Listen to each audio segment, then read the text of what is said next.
Ernesto. Qué lindo tenerlo de cuerpo presente. Qué bueno, Ernesto. Buenas. Hola. Saludamos a la distancia. Bienvenido. Y sí, así, con gestos de manitos. ¿Podés sacarte? Sí, podés sacarte el Ahí está. barbijo. Nos cuidamos de todos los protocolos. ¿Qué haces en Santa Fe, Ernesto? Vamos a contar la audiencia A con ver. qué Ernesto estamos. Nuestro Ernesto. Yo ya lo considero nuestro. Claro. Divinas. Ernesto Mecchia. ¿Estamos en el aire? Estamos en el aire. Estamos en el aire. Así La luz como roja para lo evitar el indica. pánico. Así Sí, de así entrada. nomás. Entraste en el aire directamente. Wow. Bueno, Ernesto Mecchia, por si no lo saben, es licenciado en Sociología, doctor en Ciencias Sociales, docente de la carrera de grado, de posgrado, escritor. Se me ocurre que sobre todo sos docente. Básicamente sos muy docente. Terriblemente pedagógico. O es de los sujetos que hace escuela también, Tal que cual. esa sería la otra lectura que uno podría hacer. Tal cual. Sí. Bueno, buenas noches. Ok. Voy a hacer una presentación un poquitito. Tengo una dificultad de Auditiva crece. auditiva. Bien. Y me olvidé en Buenos Aires los Los audífonos. los audífonos. Bien. Pero bueno. Ok. Eso amplifica un poco el sonido. A ver si ahora me escuchas mejor. Uy, muy bien. Ah, perfecto. Perfecto. Solucionado problema técnico. Solucionado. Listo. Bien. La escucho, señor. Preguntaba, primero, ¿qué haces acá en Santa Fe? Nos estás visitando a nosotros, me imagino. Estoy visitando, sí, con aire de toda, por fin, porque hicimos 2 entrevistas y la verdad que me súper relajé, la pasé muy bien y es el segundo viaje que hago en 1 año y medio, después de esta situación tan tremenda que entiendo estamos terminando de atravesar. Y en esta oportunidad, bueno, estoy con un sentimiento de mucha gratitud porque el Consejo Deliberante va a distinguir una obra colectiva que creo que es valiosa, que tuve el gusto de dirigir, un libro que se llama Biografías y Sociedad, Métodos y Perspectivas. Tramita esa iniciativa que agradezco tanto la concejala Mercedes Benedetti de Santa Fe Puede Más, y bueno, me siento representante de una banda de sociólogos y sociólogas de la Universidad Nacional del Litoral y de la Universidad de Buenos Aires, porque lo que intenté hacer fue una obra interinstitucional e intergeneracional. Hay jóvenes y gente grande escribiendo y bueno, en el libro se dan cita a problemáticas de allá y de acá, estilos de escritura distintos por la cuestión etaria y bueno, muy, muy contento realmente. Repetime el nombre, yo lo sé. Es biografías y sociedad, y sociedad. Métodos y perspectivas. Bien, ¿no somos hoy todos un poco biógrafos y autobiógrafos? Wow, sí, totalmente. Digo, en redes, uno abre una red, ¿no está viendo Totalmente. la vida del otro de otra manera Sí, distinta? como como la que veía quiere antes? mostrar en realidad. Impresionante, Bueno, sí. Pero es así. Es así. En el libro, justamente, Claudia, planteo que vivimos en una sociedad biográfica y que más o menos todos y todas estamos atravesados por el imperativo biográfico. ¿Y por qué digo el imperativo? Porque, bueno, vivimos en una sociedad de incertidumbre. Si comparamos la sociedad nuestra con la sociedad, suponete, de tus papás, tu papá, tu mamá, vos sos un poquitito más chica que yo. Pero digo, yo pienso en papá tiene 91, mamá tiene 78, digo, aquella generación o para aquella generación la incertidumbre no era, digamos, el horizonte que la acompañaba todos los días. Sí, es cierto. La incertidumbre hace a lo social, pero no la incertidumbre que vivimos nosotros. Entonces, de alguna manera, para esas generaciones, el tiempo, el horizonte era un aliado, ¿sí? Y así tenías que vos hacías, no sé, vida de ferroviario, y después tu hijo también hacía la vida de ferroviario, o abogado y abogada. Sí, la y transferencia la intergeneracional de transfer- profesiones o de oficios. de oficios, en fin, en una sociedad que permitía esa posibilidad, ¿no? Hoy la rotación de puestos laborales, la verdad que es incomparable, es mucho más grande y se rota entre puestos cuya calidad realmente es tirando a paupérrima, ¿no? Sí. Entonces voy a que cuando se va la certidumbre o cuando se va el horizonte de tu vida, ¿sí? De alguna manera esa condición de vida te hace pensar mucho más en tu vida, ¿sí? Sí. Entonces, antes me parece a mí que la vida iba, para bien y para mal, ¿sí? Pero ahora, yo que tengo ahí esa especie de laboratorio en vivo en directo que es trabajar con jóvenes en las universidades, vos ves que el horizonte no está, entonces vivimos en una sociedad biográfica en un sentido muy importante porque estamos permanentemente preguntándonos por dónde agarro, cómo sigo, será mejor esto, será mejor lo otro. Vivimos en condiciones de riesgo sistémico. Pues es que Y pensaba, mientras Claudia hacía esta introducción y esto de que somos un poquito autobiográficos, y es una cultura que tiene mucho de autobiográfico porque, porque lo exige.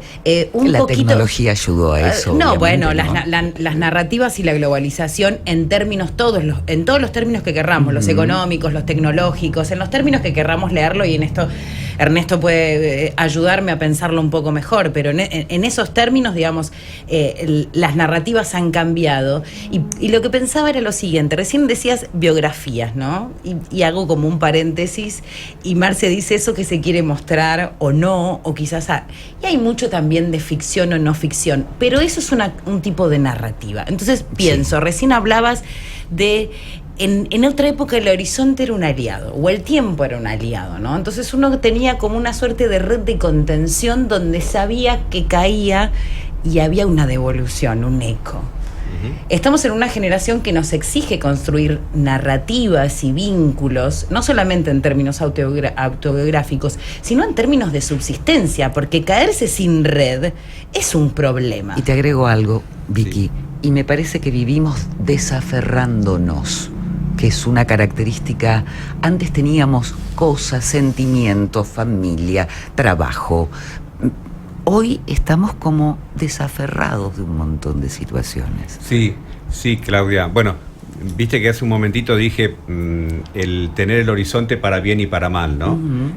Bueno, yo me imagino que el horizonte de millones y millones de mujeres décadas atrás era realmente el techo de cristal bajísimo y un piso pegajoso, bien terraplanista. Era un horizonte bien terraplanista. Era tremendo, ¿no? Con solo pensar en madres, abuelas nuestras, uno tiene eso. Entonces, de ciertos mandatos nos desaferramos, ¿no? Sería como el lado interesante de desligarse, ¿no?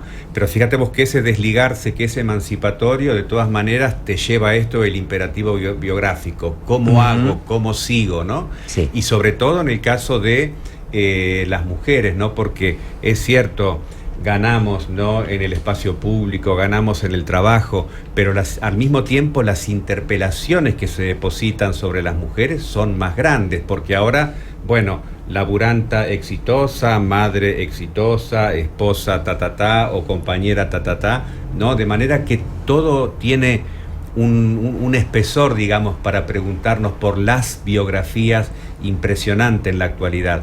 De manera que sí, estamos en una época de desligazones. Algunas me parece que son interesantes y otras tienen que ver con estas condiciones de riesgo sistémico de la sociedad neoliberal, de la sociedad capitalista cuya época nos toca vivir, ¿no? Ahí son desligazones o caídas sin red, como dice Bordas, del mercado laboral que bueno, que también te lleva Sí. a esto, ¿no? ¿Cómo sigo, ¿no? Este cambio, y cuando hacemos referencia a la transferencia intergeneracional de las profesiones y demás, creo que también tiene una cuestión de la pérdida de las garantías en el hoy, ¿no? Sumado a la pandemia, que eso lo dejamos aparte. Pero digo, esta atomización de lo laboral y de las especificidades de roles lleva a pérdida de garantías y a esta falta de red también, porque nada es seguro, y este movimiento dentro del ámbito laboral. Bien, comparto absolutamente. El tema interesante, cuando te sucede realmente eso, es cómo vos te contás a sí mismo y le contás a los demás lo que te pasa, ¿no? Esas son las nuevas narrativas por ahí que tenemos, porque se suele decir que uno cuenta su vida porque tiene una historia, y por ahí podemos pensarlo al revés. Uno tiene una historia porque logró contarse la historia de su vida. ¿Cómo te contás tu vida hoy? Bueno, cuando uno se cuenta su vida, hace sentido, también para bien y para mal, pero uno se cuenta su vida con las herramientas que le brinda la cultura. Y bueno, hoy hay un nivel de información de toda calidad circulando por todas partes, que la gente toma para contar su vida, de alguna manera para justificar la vida que está llevando adelante. Y ahí la gente mezcla desde discursos individualistas de autoayuda, pasando por discursos religiosos, los mezcla con discursos psicoanalíticos, lo mezcla con lo que escucha en un talk show en la televisión, y ahí vamos contándonos la vida, pero repito, fabricando estos relatos en algún punto frágiles porque al otro día por ahí los cambiamos. Claro, Claro, sí. porque aparecen nuevos expertos de la psicología o de la autoayuda y la gente cambia. Pero lo que tenemos que ver como sociólogas y sociólogos es esa búsqueda incesante de recursos para contarte y darte sentido en una época en que realmente no te lo regala, ¿no? Y yo te iba a preguntar, ¿en qué importa la sociología este tema que parece ser de la psicología de pronto? ¿O Sí. hay un punto de unión? Qué linda pregunta, y da de lleno en el corazón del libro, ¿no? En principio, las biografías para la sociología yo me lo tomo como una militancia, ¿no? Porque la sociología es una ciencia hermosa, pero que está acostumbrada a razonar, y hace bien, por supuesto, a razonar en términos de tendencias, de estructuras, de sistemas, de funciones, lo cual por supuesto está muy bien. Nosotros naturalmente que estamos insertos en esas entidades, pero la sociedad está hecha por nosotros y nosotras, las personas, ¿no? Y las personas solemos ser un poquitito incómodas para la explicación sociológica, ¿no? Y si vos agarrás muchos libros de sociología, vas a ver que no se hacen cargo realmente de la vida de las personas, ¿no? A un punto tal que hubo un gran sociólogo llamado Charles Wright Mills que dijo en un libro del año 59 llamado La imaginación sociológica, exhortaba a la gente para que se haga cargo de la gente, ¿no? Y decía que ningún estudio sociológico que se ponga a intersectar las corrientes de la historia con las vidas de las personas ha terminado su jornada intelectual. Y eso a mí me marcó muchísimo, ¿sí? Y después, si pensamos en un conjunto de movidas políticas contemporáneas que han terminado llegando a la agenda del Estado, esas movidas políticas se fabricaron, se cosieron con información de procedencia biográfica. Como por ejemplo, el feminismo no se puede entender sin las situaciones de postergación, de minusvaloración, las vidas que no deben ser vividas por las mujeres. Todo eso que es personal se logró hacer político, ¿sí? Es información de procedencia biográfica. Logramos tramitar, ¿sí?, sacar esta queja al espacio público. En lo que es un proceso muy interesante. No todas las historias que vivimos las personas se llegan a narrar. Por eso digo que narrar es un punto de llegada, es un logro muchas veces muy potente. La violencia de género es una la violencia de género afecta realmente las historias de vida de las mujeres desde hace 1000 años. ¿Cuánto hace que hablamos de violencia de género? Sí. Muy poco. Muy poco. Cuando En términos históricos es Sí, nada. Cuando es un suspiro, cuando esa historia real llegó a narrarse. El profesor Norman Denzin habla de la historia vivida, la historia imaginada y la historia narrada. No hay un puente necesario entre las tres. Claro. Me pudo pasar algo real, como esas situaciones de violencia no intolerables. Sin embargo, yo imaginé esa historia como si lo mereciera, porque la cultura permite a veces naturalizar la postergación. Sin embargo, sí, por estas cosas que tiene la potencia, la agencia del ser humano, logran escaparse de esa imaginación naturalizadora, pasan al espacio público y se forma una bola de nieve, cierto, sostenido por la organización política, ¿no? ¿Cuánto hace que hablamos de historia del coming out, de salida del armario de gays y lesbianas? Son historias que tienen como mucho 50 años, no sé, en el norte. Yo tuve, por ejemplo, el honor de entrevistar a Anteo Savi.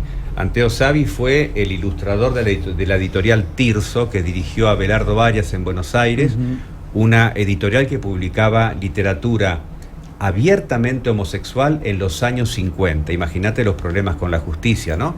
Entonces, ¿no? Yo me pregunto, en esa época no existía el coming out, la salida del armario, el yo estoy orgulloso por mi condición sexodiversa, ¿no? Entonces me preguntaba por otra clase de militancia, ¿no? O sea, ¿cómo puede ser, cómo habrán sido esas vidas, ¿no? Que se arriesgaban tanto y donde, sin embargo, el horizonte del orgullo o la liberación, tal como lo conocemos nosotros, no existía. Esas historias, ¿no?, quedaban alojadas en el silencio. ¿Y cómo determinadas narrativas a la hora de... porque también la historia tiene que ver con construir esas narrativas. Hay muchas que han entrado en los términos de historias míticas o de sujetos heroicos y otros, como decís vos, olvidados, que ni siquiera han sido registrados, pero no porque... sino justamente porque... Hay una frase como muy común y súper dicha, pero es algo así como la historia la escriben los que ganan. Claro. Y es muy interesante cuando eso empieza a quebrarse y las historias las empezamos a contar los que vivimos la vida, ni siquiera, porque en esto también hay un término, ¿no?, que empiece como a romperse paradigmáticamente, esto de el ganador y el perdedor, esto de vivir la vida de cómo se viva, de la manera que pueda narrarse, con las herramientas, bueno, vos lo decías recién, con las herramientas que se tengan, pero que se narre. Que empiece a narrarse. Yo siempre soy un defensor, y este libro tiene mucho compromiso político en ese sentido, de que siempre tenemos que estar atentos para escuchar más historias. Cuanto más historias circulen por el espacio público, más gente tendrá oportunidad de espejar su vida en esa historia. Cuando vos estás humillado, ¿no?, y no tenés palabras en la punta de la lengua, salvo las que te dio el humillador, ¿no? Cuando vos encontrás una historia de alguien que logró superarlo, te podés espejar, necesitas esa historia, ¿no? Entonces ahí se genera lo que digo, el efecto bola de nieve, ¿no? Y esa sería de alguna forma el poder oír, escuchar, leer, la metodología ideal para analizar una biografía. Una de las metodologías. ¿Cuáles serían las otras? Uy, mira, el libro... ¿Cuántas tiene el libro? ¿Cuántas sugerencias de método? El libro presenta 4 estilos de investigación biográfica, ¿no? En principio presenta un método que busca... Yo siempre le pregunto a mis alumnas y mis alumnos, bueno, pero ¿por qué te interesa la biografía? Pues yo digo que las biografías son ventanas para observar el mundo. Muy por lo general, a mí me interesa la biografía, pero porque quiero hablar de otra cuestión. Entonces, uno de los estilos que proponemos es mirar las biografías para reconstruir lo que yo llamé, un poco pomposamente, entidades socioestructurales. Por ejemplo, yo puedo hacer entrevistas a la gente, como hizo el sociólogo Daniel Berthaud en Francia, para enterarme cómo el gremio de los panaderos en la década del 70 no se modernizaba. como si se modernizaba en otros países de Europa. Seguía siendo una panadería artesanal. Entonces, bueno, hago historias de vida, entrevisto a la gente para reconstruir ese mundo de vida que tiene un lugar en la estructura social del trabajo en Francia. Okay. O puedo hacer entrevistas, y algo de esto surgió, para hacer microhistoria. Justamente, puedo hacer entrevistas porque la que escribieron los ganadores y ya la sé. Entonces quiero que me cuenten cómo se vivió desde adentro una batalla, un bombardamento. Yo tengo un padre italiano que vivió la Segunda Guerra Mundial, quiere olvidarse de eso. Él no tiene memoria para eso. Tiene memoria a partir de que llegó a Argentina, ¿no? Me acuerdo otro texto de una investigadora italiana, Luisa Pacerini, donde entrevistaba a mujeres en plena época del fascismo, ¿sí? Para ver cómo, a pesar de todas las restricciones que ponía para el aborto el fascista, el circuito del aborto en secreto se mantenía vivo en el tejido social.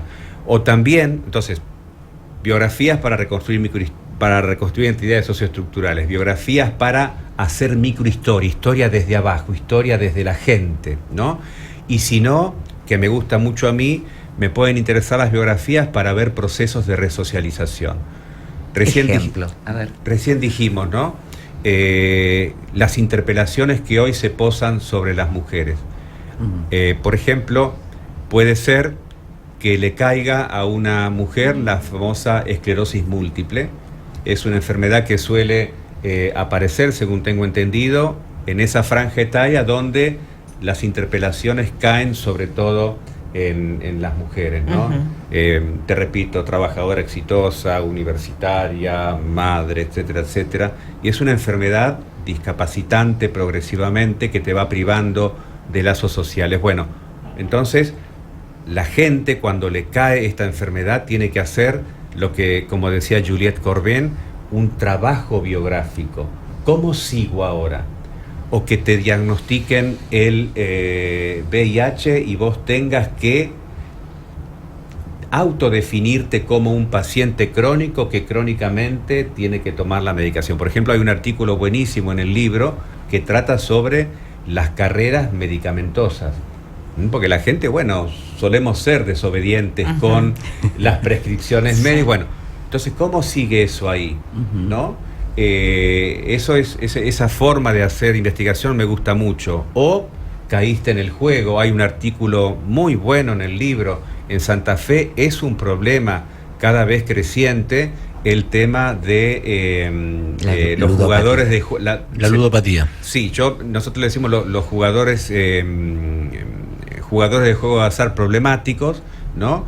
Y hay un artículo muy bueno de un investigador, Astor Boroto, a quien yo dirigí, que se llama No va más, y justamente hace entrevistas a gente que logró salir, pero no es magia salir, y hacen una terapia muy especial en un lugar donde siguen la filosofía de Alcohólicos Anónimos, ¿no? Que también la adoptan Narcóticos Anónimos. Bueno, y ahí también tenés un trabajo de resocialización en términos de relaciones sociales, recuperar lo que perdiste, y de resocialización cognitiva, ¿no? Alucinante. Y en la última forma de investigar que yo propongo ahí, vamos a seguir, yo quiero sacar otros volúmenes más, es la de directamente ver cómo es la voz biográfica. ¿Quién habla? Habla una persona que se nota que tiene, digamos, una visión individualista de la vida, una visión politizada de la vida, una visión épica de la vida, trágica de la vida, ¿no? Y la verdad que nos parece que es un conjunto de cuestiones interesantes para que los estudiantes y las estudiantas lo recorran, porque yo me propuse, sueño con libros todo el tiempo. Quisiera trabajar menos, siempre digo lo mismo, para escribir más. Y bueno, y yo lo que me propuse fue hacer un producto del género manual. En la época de la hiperespecialización, el género manual no sé si tiene mucha buena prensa.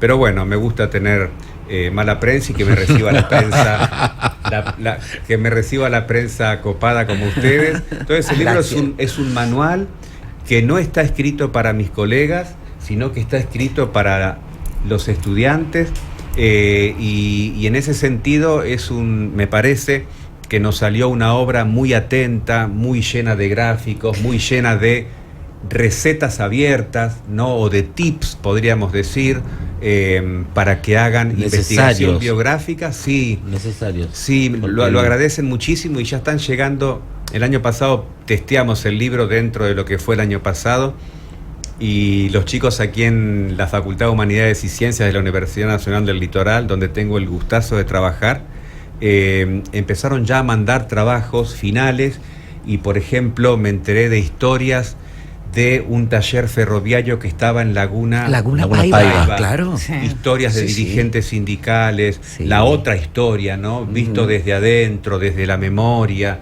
y estoy copadísimo, y sé que ese libro... ¿Cuándo lo presentás? Bueno, ese libro, mira, en realidad nos retrasó toda la pandemia. Ese libro salió en el 2018. Hicimos una presentación hermosa en la editorial de la Universidad de Buenos Aires, porque es una coedición de UDEVA y Ediciones UNL. Después una edición hermosa acá, y en la Facultad de Humanidades y Ciencias. Y bueno, un profesor de historia y un grupo de historiadores ahí vio el texto, y consideraron que tenía que elevarse. Claro. Y ahí le llegó a la concejala Mercedes Benedetti, que es tan amable conmigo y me transmite tanto entusiasmo, así que Hay mucha gente amable contigo. Mucha, en Santa Fe. No muchísima. es casualidad. Bueno, uno cosecha lo que siembra, ¿no? No es casualidad, tal cual. Así que yo creo que mañana hacemos la primera presentación, la tercera presentación, pero que sería la primera presentación un poco después de esta etapa tan fea que vivimos. Y bueno, ahora que estamos casi por terminar nuestra entrevista, voy a pensar qué palabras puedo encontrar mañana para presentarlo en el Consejo Deliberante. No quiero que sean palabras que siempre dejen en claro que es una obra colectiva, que es la obra de un profesor, y con sus colegas que están enamorados de la investigación sociológica y que quiere dar una mano, o que quiere ser un coach de chicos y chicas para que hagan sus tesis. Yo me quedo como así, como muy... Nos están pidiendo que cerremos la nota. No, si fuera por nosotros nos quedaríamos como 2 horas más hablando contigo, Ernesto. Pero me parece súper interesante esto de que viene sucediendo en los espacios académicos, la necesidad de apertura y de justamente espejar lo que sucede, y que la academia no que siempre construye para la academia, y ya era hora de revisarlo, y me parece que este libro trae mucho de eso. Pero además este libro está hecho junto a alumnos. Sí. No, por supuesto, pero está pensado para que está pensado para que salga de los pasillos de las academias, eso estoy diciendo. Cuando él dice el término manual, yo le pondría otro elemento, Ernesto, ahí. Son esos libros que uno puede acompañar con el mate más que de manual, donde uno, y en algún punto, y voy a recoger un poquito el guante de lo que dijiste, y reestructurarlo acá, es ver un poquito de uno en el texto. ¿No? Él quiere ver mis machetes, él quiere ver mis machetes. Es el cadáver exquisito. Yo no me animo a hacer un cadáver exquisito con este semejante muchacho. Lo que sí quiero recuperar es esto, es la posibilidad, y cuando uno mira historias, y esto lo decía Ernesto, tiene la posibilidad de ver una gran ventana, y en este caso Ernesto abrió la ventana y salió a jugar con las historias y se animó a convidar. Y eso es lo que me parece interesante, romper el ostracismo de las academias para poder mostrar que construye la academia desde las propias historias con las que se alimenta, y después mostrarla de otra manera. Es absolutamente enriquecedor, y no solamente es enriquecedor para aquellos que investigan, sino para aquellos que no sabemos nada y que de pronto nos sentamos, leemos y tenemos ganas de leer aún mucho más, porque uno siente que hay de alguna manera un espejo en esa narrativa. Hacete cargo, Mequia. Me gusta la divulgación. Claro. Me gusta que el punto de vista sociológico y el punto de vista de las ciencias sociales vaya de paseo por todos los rincones Ahí está. del mundo y que nos ayude a ver mejor. Pero no porque sociólogos y sociólogas seamos, digamos, los expertos por antonomasia. Que recorran los rincones de donde sale también la misma materia de investigación. Sí, por supuesto. Ahí está el ciclo. Por supuesto, nos enriquece. Pero bueno, entiendo la sociología como un punto de vista más que nos puede ayudar a ver mejor, ¿no? Y creo que si lo ponemos en formato manual, eso tiene más chances de producirse. Y de ser leído, masticado, metabolizado, invitado.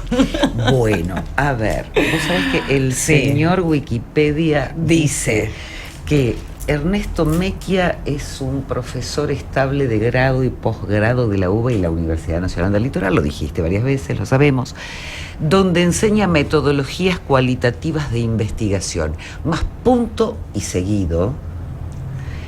Aclara, su principal tema de estudio es la homosexualidad masculina. Decime que vas a escribir otro libro en breve como Los últimos homosexuales. Bueno, qué pregunta. Y con esto Qué te lindo. despido porque me echan. Perdón. Me gusta mucho experimentar con la escritura, Claudia, y tal vez Victoria, tal vez Marcelo, el año que viene me atreva a publicar un conjunto de crónicas urbanas, sexuales, biográficas. Ay, qué gran. Sí, Qué interesante. donde Se puso varias de esas crónicas están publicadas con Muy bueno. seudónimo, Muy bueno. porque las escribí en un tiempo donde no hablamos como hablamos ahora, Claro. sobre los gays Sobre y estos todo temas, eso, sí. entonces quería protegerme. Andan por internet, quién sabe si alguna los habrá leído. No la hemos leído. Y bueno, ahora tengo ganas de ensamblar eso en un texto, de crónicas, un texto de crónicas gays, por supuesto, donde por supuesto no voy a hablar de ningún sociólogo, pero se va a notar que hay un ojo sociológico viendo en escena las personas que interactúan sexualmente, sea en la calle, sea en un club de sexo, porque la riqueza... El relator es un tercer observador. Lo estoy pensando. Hay muchos textos míos donde yo hablo de mí como un buscador de imágenes, ¿no? Y yo realmente en la interacción sexual encuentro un montón de imágenes para pensar sociológicamente, ¿no? Bueno. Especialmente cuando me voy de viaje. Imagínate que uno ahí no tiene acceso muchas veces al idioma, a las costumbres, Claro. y sin embargo, a medida que te quedas y vas viendo, de alguna manera justamente vas viendo cosas, ¿no? Y tengo muchas ganas de hacer eso. Desde que me mudé a Buenos Aires en los 80 hasta la actualidad, pasando por algunas ciudades de Europa, pasando por otros lugares. Voy a ver. Interesante. Porque cuando esté listo es una excusa para que vengas nuevamente y estés con nosotros y nos cuentes. Encantadísimo. Más en detalle, aunque vos no necesitas excusas. De todos modos, Ernesto. vamos a estar acompañando a Ernesto mañana Sí. en la entrega del reconocimiento en el Oh, Consejo. muchas gracias. Así que allí estaremos. Y yo traje mi libro porque necesito el autógrafo. La confirma, muy bien. Me vine ¿Cómo no? preparado, bien de Cholulo hoy. No importa. Muchísimas gracias. ¿Estamos terminando ya? Sí. Yo realmente les quiero agradecer la onda que tienen conmigo, es increíble. Y nada, decir que muchas veces yo paraba en un hotel que está cerca de acá, venían el 2 desde la Facultad de Humanidades y Ciencias y siempre veía este lugar que era muy visible. Ajá. Tenía la ñata contra el vidrio y ahora estoy adentro. Qué bueno. Muchas Gracias, Ernesto. Gracias, Ernesto. Con nosotros Ernesto Mechia, licenciado en Sociología, doctor en Ciencias Sociales, profesor, escritor y un gran hacedor de narrativas.